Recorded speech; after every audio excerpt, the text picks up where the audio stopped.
Hi, this is Kendra from Pencil and Pigment, and today I'm going to be talking about yellows in history. I'm doing yellows and whites today, and I've split this video into two because there's just too much to cover and I don't want to be rushed. The second to the last pigment I'll be talking about has a bit of a trigger warning, so if you're eating and have a sensitive stomach, you may want to skip that one. I will warn you before I delve into it. So let's begin. We're going to talk about, first of all, one of the oldest ones, and that would be yellow ochre.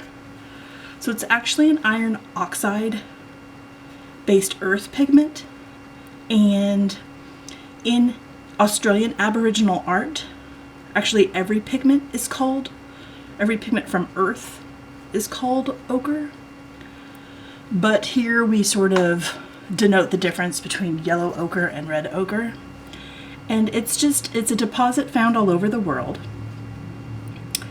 and it's used in the oldest existing paintings we have, and it's super light fast, super durable, and to change the color you do different hydration levels. So if you bake yellow ochre, you will then get red ochre. So that's kind of the history of the oldest one. The next pigment I want to talk about is lead tin yellow. And there is going to be a lot of lead going on. So this color is often referred to as yellow of the old masters. So, because a lot of the more famous painters in history were big fans of this yellow. And there's actually two types. So the first type is sort of a lead stannate, and it's an oxide of lead and tin. And type 2 is sort of a silicate type. And this is made by heating powder mixture of lead and tin oxide to 900 degrees. So how they manage to figure this stuff out and find out that all these things can do that is just beyond me. And it is opaque, it's light fast, but because there is lead in it, it's poisonous. So you don't want to ingest it, you don't want to inhale it, you don't want to touch it. This pigment often gets confused with another one called massicot, and that's another lead oxide pigment.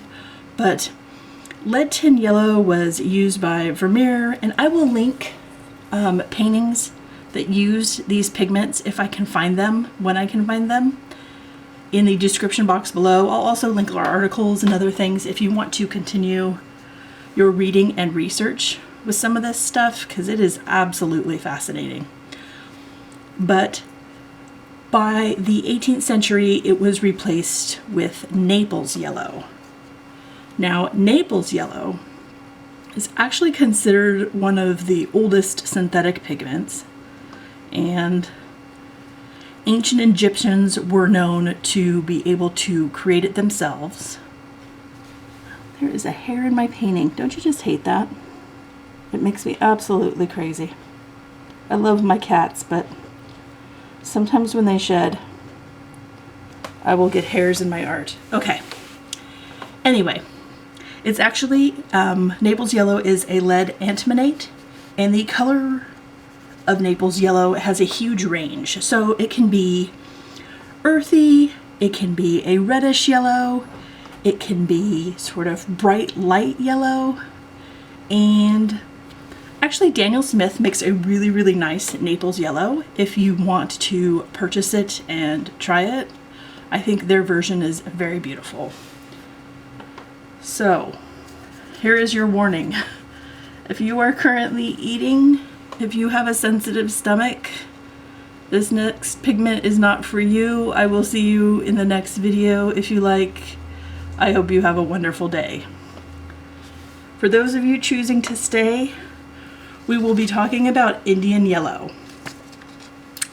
Yeah, So Indian yellow, the origin and sort of the manufacture process of this color, has long since been in dispute because there's tons of different variations among the different sources of this pigment itself.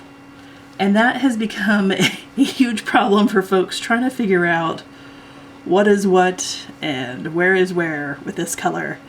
So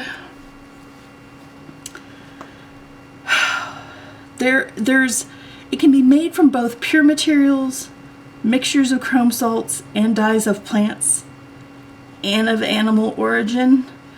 And that's sort of where we get into the issue. So they did a study in 2018 trying to give credibility to a claim that was made in 1833 that Indian yellow is in fact made and produced by dried urine from cows that are fed mango leaves.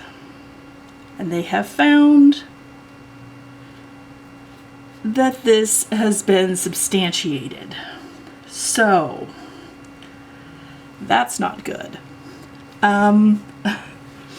This was widely used in India in paintings throughout the 16th and the 19th century, and eventually it was imported to Europe. And Vermeer used this one as well. Big fan of the yellow this guy was. And what they would do is they would collect this urine from the cows and they would dry it. Now there's dispute about this next claim as well. So it is said that this process was declared inhumane and outlawed in 1908. But there is no record of these laws ever having been found or seen or anything of that nature. So that is still being disputed. Now, there is a second source to this pigment that was also used, and it was from manganese and calcium xanthrate acid salts. So somebody had to go through and discover all that. If you're looking for a modern alternative to this color, you could use nickel azo, Hansa yellow, azo yellow light, nickel azo yellow. Those all are sort of the equivalent of that color, Indian yellow. Now, the last one I want to talk about is called weld.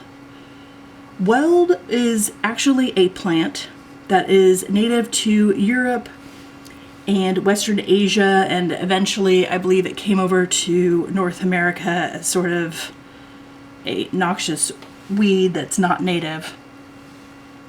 And this plant creates sort of a natural dye, and they think it's older than woad, which is the plant used for indigo, and madder.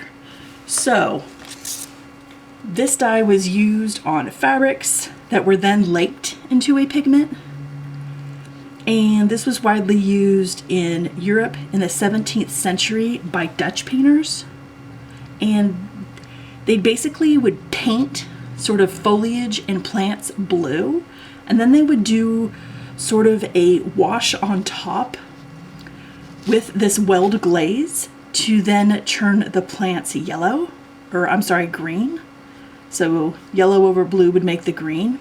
But the problem with weld is that it's not light fast, and the paintings would soon turn back into blue. So weld wasn't used for very long because it tended to make folks upset. And they used other colors instead.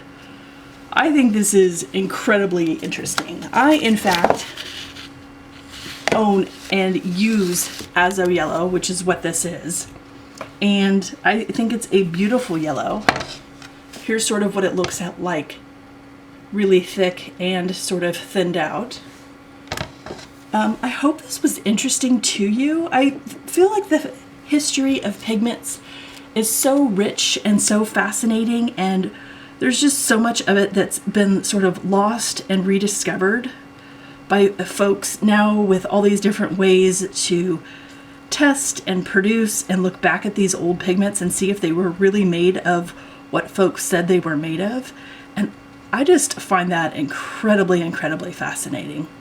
I hope your evening is wonderful. I hope you have a wonderful day, and I will talk to you tomorrow. Bye.